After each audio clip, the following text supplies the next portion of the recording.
ओम शांति। आज हम बात करते हैं कलयुग के अंतिम समय के लक्षण क्या हैं। हम सभी ने रामायण सुनी है, महाभारत पढ़ी है। हर जगह कलयुग के अंतिम समय की कुछ निशानियां बताई गई हैं। लेकिन वर्तमान समय जो चल रहा है उसमें हम कहते हैं कि कलयुग तो अभी बच्चा है। अभी तो कलयुग स्टार्ट हुआ है। अभी तो कलयुग के 40,000 वर्ष बाकी हैं। इन सब बातों को देखने के बाद और कलयुग की जो निशानियां शास्त्रों में बताई गई हैं उसको देखते हुए जब दोनों को हम कंप्रोमाइज़ करते हैं तो हमें पता चलता है कि कलयुग अभी बच्चा नहीं बल्कि थोड़ा सा बचा हुआ है।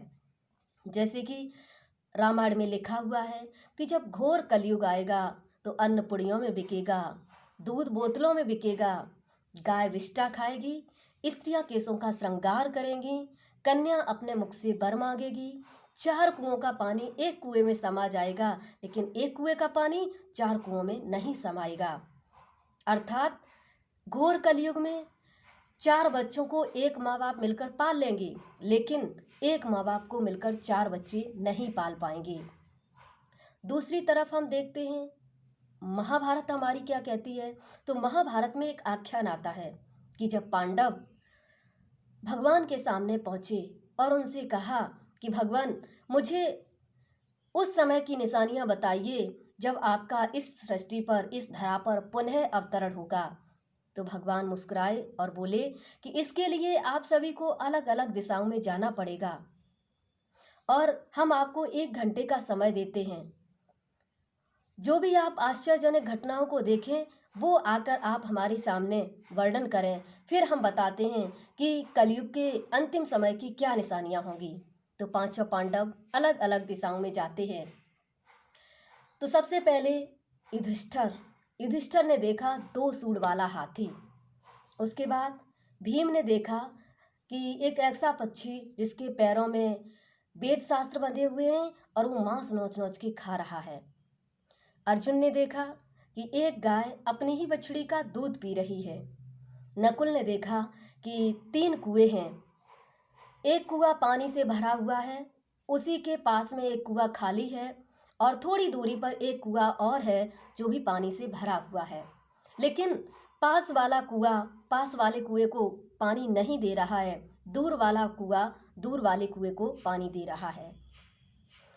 सहदेव ने देखा एक बहुत बड़ा पत्थर जो पहाड़ों से चीरता हुआ बड़े बड़े पेड़ पौधों के सामने टकराता हुआ और नीचे गिरते गिरते एक घास के तिनके से आके अटक गया। 5 ही पांडवों ने आश्चर्यजनक घटनाएं देखी और वो 1 घंटे से कम समय में ही भगवान के सामने उपस्थित हुए। और सबसे पहले युधिष्ठिर बोले। युधिष्ठिर ने कहा भगवान मैंने एक ऐसा हाथी देखा जो 2 सूंड वाला था। भगवान मुस्कुराए और बोले कि कलयुग की सबसे पहली निशानी कि कलयुग में जो राजा होगा वो धर्म सत्ता और राज्य सत्ता दोनों के नाम से लूटेगा, लगान के रूप में वसूल करेगा। दूसरा भीम ने देखा एक पक्षी जो मांस नोच नोच के खा रहा था। तो भगवान बोले कि दूसरी निशानी कलयुग की है कि कलयुग में जो तथाकथित पंडित, विद्वान, आचार्य जो भी होंगे वो सब मंत्रों का उच्चारण करेंगे, वेद शास्त्रों को मानेंगे, लेकिन उनका खान पान तामसिक होगा, वो मांस आदि खाएंगे।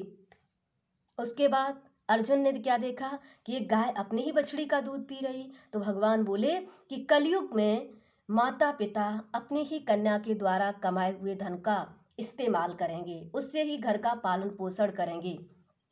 नकुल ने देखा कि एक पास वाले कुएं को पानी नहीं दे रहा है, दूर वाले कुएं से पानी आ रहा है। तो भगवान बोले कि ये कलयुग की चौथी निशानी है कि भाई भाई को मदद नहीं करेगा, दूर दराज के मित्र संबंधी दूर दराज के लोगों को मदद करेंगे, अपना अपना नहीं होगा। उसके बाद सहदेव ने देखा कि एक बहुत बड़ा पत्थर आसमान को वहाँ से चीरता हुआ आ रहा है। तो भगवान बोले कि ये कलयुग की लास्ट निशानी है। इसमें जो भी बड़े बड़े सन्यासी, शंकराचार्य और बहुत बड़े जो भी तपस्वी आत्माएं होंगी, वो ज्ञान तो बहुत ऊंचा देंगी, बहुत कुछ आपको समझाएंगी, लेकिन एक परमात्मा जो तिनके के समान ज्योति बिंदु है, निराकार है, उसके बारे में नहीं समझ पाएंगी और उसके लिए नेति नेति कहकर उसको छोड़ देंगी और उसी की शरण में चली जाएंगी। तो इस तरह से भगवान ने महाभारत में भी ये लक्षण दिखाए। लेकिन आज हम देखते हैं वर्तमान समय में ये सब लक्षण हमारे सामने हैं। आज प्रैक्टिकल हम इन सबको देख रहे हैं और देखते हुए भी कह रहे हैं कि कलयुग अभी तो बच्चा है, अभी थोड़ा सा अभी स्टार्ट हुआ है, अभी तो घोर कलयुग आने वाला है। जबकि आप देख रहे हैं कि इस कलयुग में कोई भी संबंधों में पवित्रता नहीं है, कोई भी रिश्ता अपना रिश्ता नहीं रह गया है। फिर भी हम कहते हैं कि कलयुग अभी बच्चा है। अभी कलयुग बच्चा नहीं है, बल्कि थोड़ा सा बचा हुआ है। अभी समय है, जागो, समय को पहचानो और अपना परिवर्तन करो। ओम शांति।